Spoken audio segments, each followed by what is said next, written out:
Hey everybody, Drew Hay from Phil Hay & Sons, your pond and lake building pros. So we're actually down here in Alabama right now. For those of you who've been following us, you know that we're building a big lake project down here and for trophy bass. But the reason I want to make this video is we're doing something really cool right now. I've seen a lot of these done around the country and a lot of questions and comments on this, what we're doing right now, and that's reinforcing a dam on an existing pond. This is currently a 6-acre pond that flows into the lake that we're going to be building, and it's at a different elevation. We're going to maintain this 6-acre lake, but the issue is this individual property owner, he had went and bought himself an excavator with a brush hog attachment from the end of the boom to mow the outside of this dam because it was so steep. And the thing is, those of you that follow us know that we recommend it. No trees should be on the dam in general instances. This in here's got grass growing on it. I'm going to flip this phone around and explain to you what exactly we're doing. And but real quick, I want to give a shout out right there, our John Deere muscles. We love our buckhorns here, Phil Hay & Sons. You guys know that. And I want to give a shout out to my guys up at Groff Tractor up there in Harmony, PA. Always supplying us with the John Deere power that we need. And so anyhow, I'm going to flip my video around and explain to you real quick on the proper way to reinforce a dam. So you can see here, it's already an existing 6-acre lake. Okay, he has a driveway that goes across this dam and works pretty well for him to access the other side of his property. But what we're doing, you can see on the outside of the dam here, and you can see how steep this is, and it's very tough to maintain. So what we're doing, there's my guy Rick and Garrett back there with my 850J. Here comes one of the boys with the rock truck, and we're getting a good clay from down there right now. And we'll wait till this truck gets past so you can hear me here. So what we're doing and what Rick's doing is we're taking this clay and we're installing it in 8-inch lifts. And you can see Garrett's running our Halm roller back there, and he's sheep's footing and compacting this stuff in. You see the truck's running on it, not leaving any ruts or anything like that. Compaction is very important here. And this is very high plasticity clay. Now on the outside of the dam, it wouldn't necessarily have to be very good material for sealing. Obviously from here in, we want good sealable material. This out here can be a little bit subpar material, but it's just convenient. We have some of the best clay and that I've ever seen on this particular site. So a lot of times out here, it can be less desirable material like shale or something like that, because all we're doing is we're just creating and maintaining a nice slope here for him that he can take.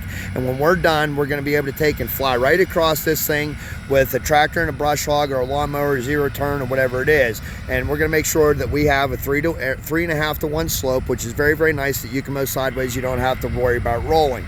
So you can see what Rick's doing here is he's coming across. Now we're going to finish this lift out, and then what we need to do is strip this topsoil from the outside. We'll put it out on the new slope, and then we'll continue our way up. But the very critical part here is what Rick's doing is he's cutting in each lift. He's going into the existing dam 2 feet.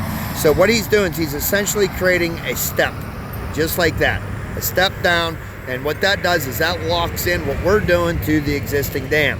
If you leave this topsoil on here, what can happen is, especially down in this area of the country where they're prone to hurricanes, is this whole area could take and slough and slide off if you leave the topsoil on there, because you're leaving a slip joint there. Topsoil is very porous, so lets water flow, and it can do that. So what we're going to do is what we did was we stripped the topsoil off the bottom half of the dam. You can see it piled down here, and then we'll utilize that on the outer slope as well. But just to be more efficient with this individual's owner's money, what we're doing is we've built up so far. Now we're going to take this topsoil, flip it out here. It's less we got to push back up. So it's quick, it's efficient. I've done this many times. It works very well. The big thing is having it stepped in and cut in and notched into the existing dam to lock everything together. So if you was to take and do a slice down here like a loaf of bread and look at the cross section, you'd be able to see the steps in there. And like I said, each lift he's coming in 2 feet, bringing it out and blending it in, locking it all together, and then Garrett's rolling it behind it with the sheep's foot. Now, compaction, we can get into a bunch of different things at a later video. It doesn't necessarily have to be a sheep's foot for this, because like I said, this earth can be a little bit less desirable stuff. It can be shale, it can be sandier stuff, sandier loam, it can be sediments, it can be different things like that. But the big thing is making sure it's compacted properly.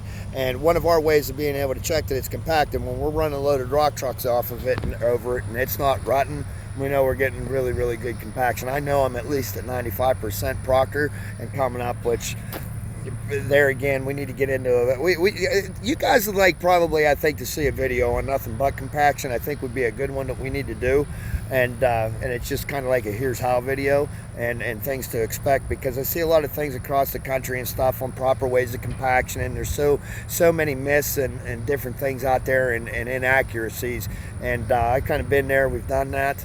And we know the proper way to do it, things that you can do, things that you can't do, and different types of material to work with. So anyhow, I just wanted to make this video on how we're doing this. We're going to be sure to post some finished pictures whenever we're done this on our Facebook page. And this will be on YouTube and on our YouTube channel, Pond Building Pros. And we'll be on our Facebook page as well. So you guys know what to do.